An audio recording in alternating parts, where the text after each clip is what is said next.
Hello, je suis le docteur Steve Nemandé et vous invite à parler de sexualité.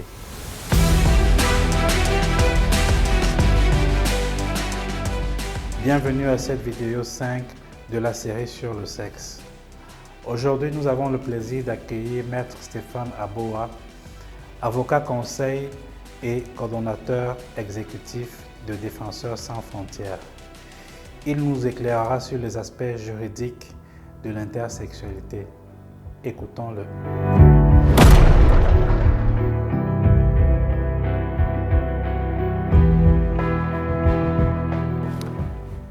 La question de l'intersexualité en droit national est une question pour laquelle on peut dire qu'il n'y a presque pas grand-chose à redire dessus parce que les lois nationales, à commencer par la Constitution,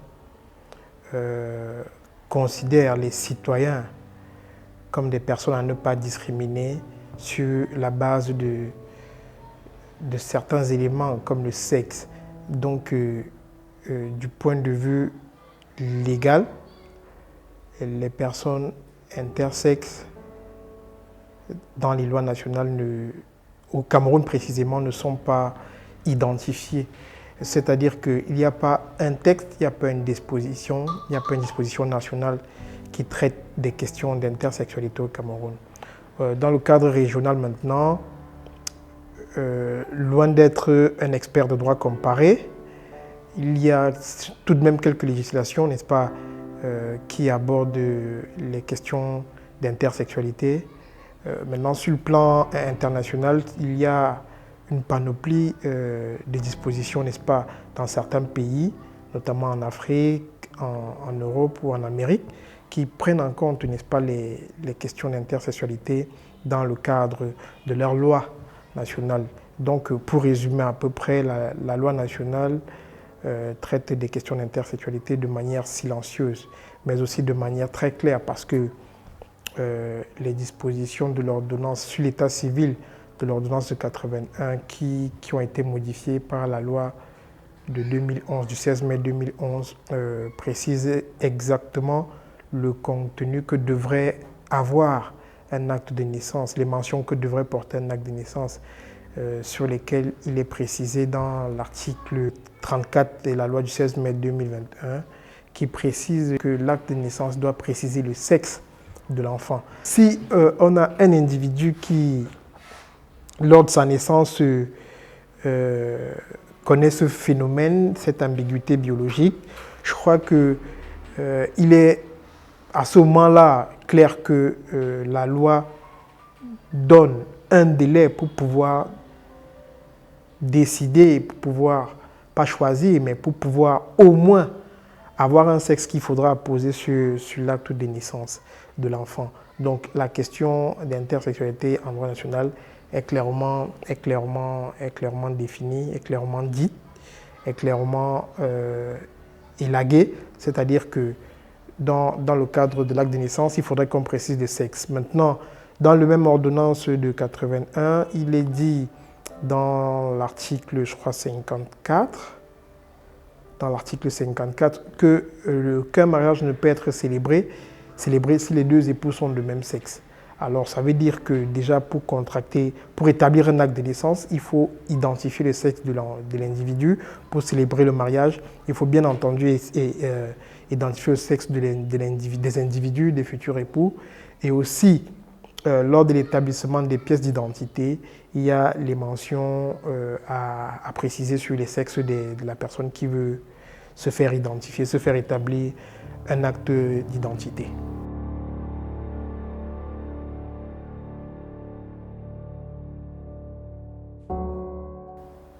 Comme je le disais tout à l'heure, le statut de la personne intersexuée au Cameroun n'est pas reconnu. Il n'existe pas un statut ou alors une identification sexuelle typée intersexuée. Le Cameroun reconnaît deux sexes, sexe masculin et sexe féminin. Et cela s'explique, cela se manifeste généralement dans l'établissement, comme je disais, des pièces d'identité, dans les actes de naissance et les actes de mariage. On précise exactement soit le sexe masculin, soit le sexe féminin. Il n'est même pas donné la possibilité de ne pas mentionner le sexe d'un individu dans ces actes administratifs, dans ces pièces d'identité-là.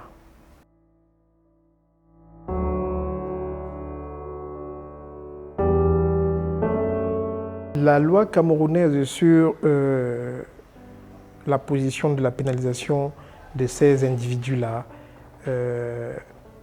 est très claire parce que déjà le Cameroun dans sa constitution ne reconnaît pas les individus en tant que personnes intersexuées, personnes typées d'un sexe différent.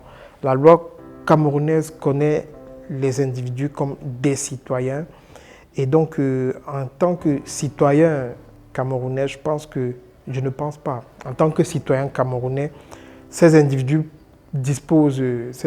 bénéficient d'une protection administrative, d'une protection qui est reconnue à tous les Camerounais, c'est-à-dire de jouir des droits et de disposer des obligations que tous les autres Camerounais disposent en tant qu'être humain, en tant qu'individu. Donc à la question, si les personnes intersexuées sont pénalement réprimables, condamnables au Cameroun, je dirais d'entrée de jeu non, parce qu'on ne les reconnaît pas comme des citoyens à part, mais comme des citoyens à part entière. Donc, au même titre que vous et moi, au même titre que le citoyen X, ils sont protégés par la loi camerounaise.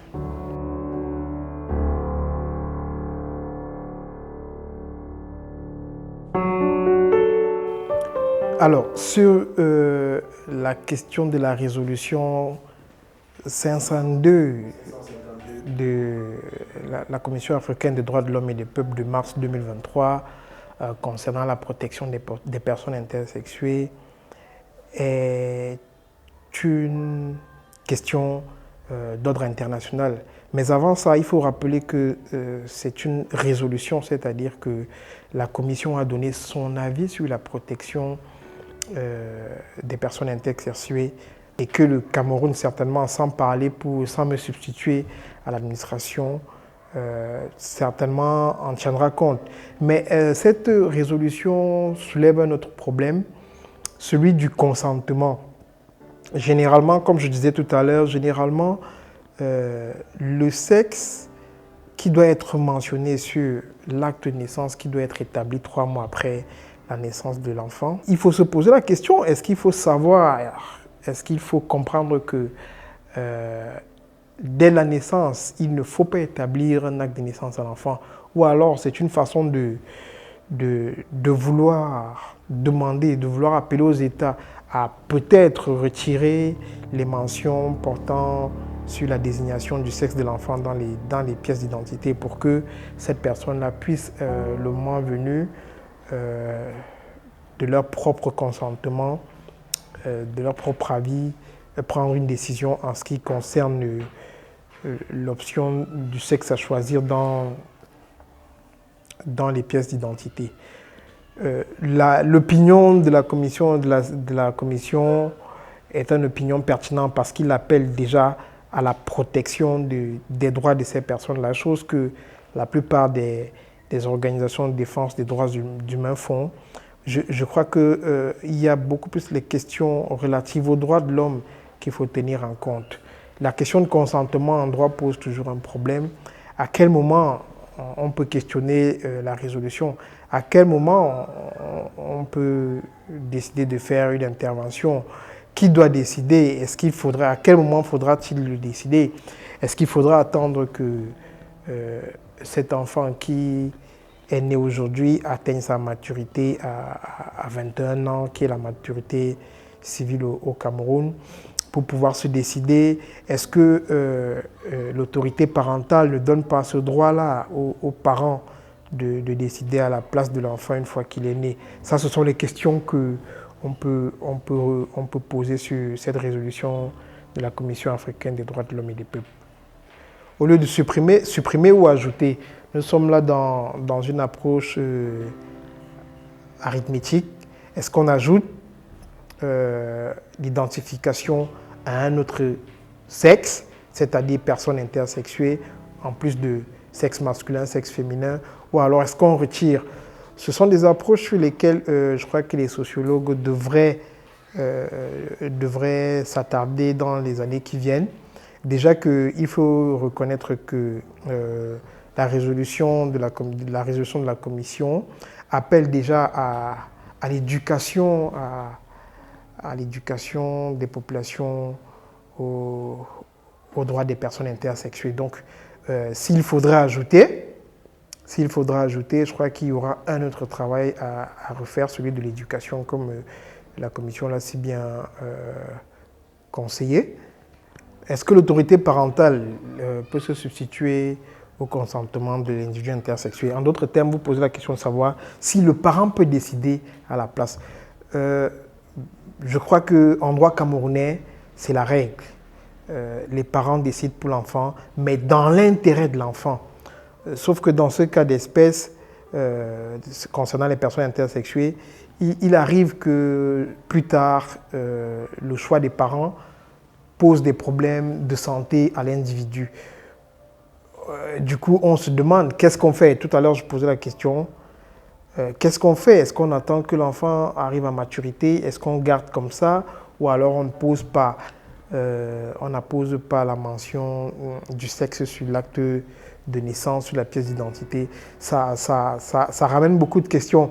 Et en même temps, on va s'interroger sur l'internationalisation, si possible, s'il arrive qu'il faille prendre en compte cette résolution par l'État camerounais. Qu'est-ce qu'on fera exactement du consentement de l'autorité parentale, de l'avis des parents, pas du consentement, de l'avis des parents sur le choix du sexe de leur enfant? Est-ce qu'il faudrait, à ces niveaux-là, écarter le choix des parents pour privilégier le consentement plus tard de l'enfant? On se pose encore beaucoup de questions. Donc, je crois que sur cette résolution, il y a beaucoup de matière à débattre, il y a beaucoup de choses à dire là-dessus. Probablement, les experts s'attarderont à parler de ça plus tard.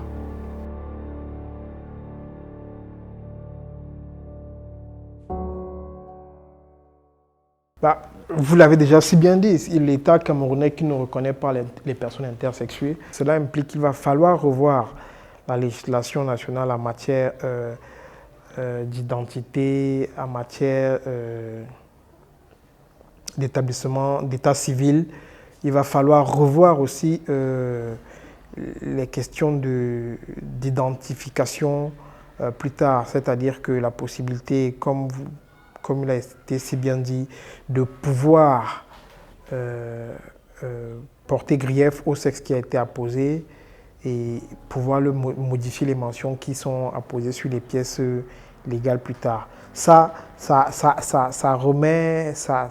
replonge dans le débat du consentement ou du choix des parents de l'enfant. Ça veut dire que celui qui va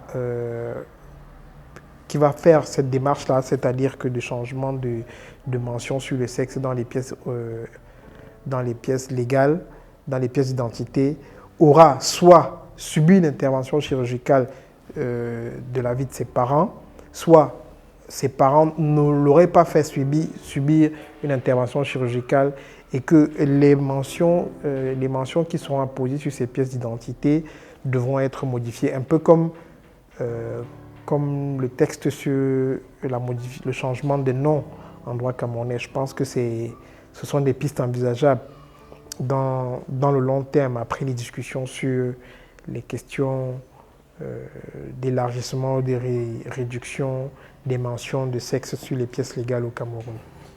Pour ces personnes-là qui auraient cette ambiguïté-là, je crois qu'elles devraient faire l'objet encore de plus de protection. Alors les mécanismes, nous les connaissons, ce sont les mécanismes que la loi propose, notamment dans son texte en matière de procédure pénale, en matière de code pénal, la protection physique, la protection de l'intégrité physique, les mécanismes, l'intégrité physique et psychologique. Les mécanismes sont ceux que nous connaissons, la plainte, les requêtes, bref, saisir les juridictions en cas de violation, que ce soit physique, que ce soit morale ou tout autre ordre. Je crois que ces personnes-là, comme je le disais d'entrée de jeu, sont des individus, sont des citoyens camerounais. Alors, au-delà même de ce problème biologique qu'ils rencontrent, je pense qu'ils sont d'abord des citoyens camerounais, donc protégés, au-delà d'être victimes du non-accomplissement biologique de leurs organes. Il ne faudrait pas qu'ils soient aussi, en plus de cela, victimes de la marginalisation, de la discrimination et aussi de l'indifférence des pouvoirs publics au Cameroun.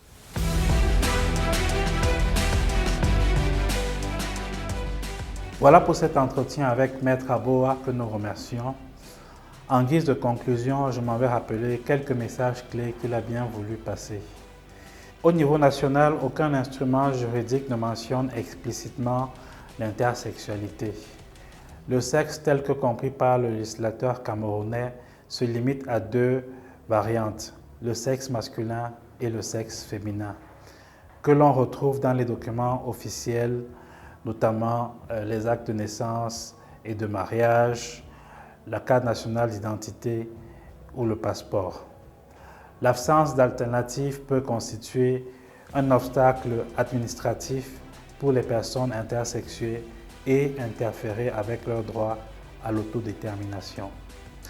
Pour ces raisons, la Commission africaine des droits de l'homme et des peuples, dans la résolution 552 adoptée en mars 2023 et portant sur la promotion et la protection des droits des personnes intersexuées, demande aux États parties, entre autres, d'adopter des lois d'habilitation et institutionnaliser des processus administratifs permettant aux personnes intersexuées de modifier les mentions du sexe sur leur certificat de naissance et autres documents officiels. La dite résolution demande également aux États parties de veiller à ce que les violations des droits des personnes intersexuées fassent l'objet d'une enquête, que les auteurs présumés de tels actes soient poursuivis et que les victimes aient accès à des recours effectifs.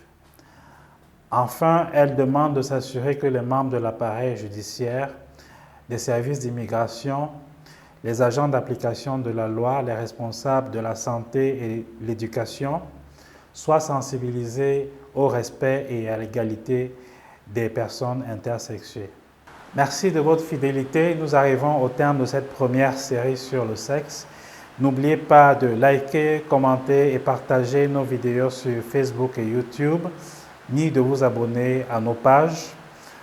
Luttons contre l'ignorance, la désinformation et les préjugés. À très bientôt.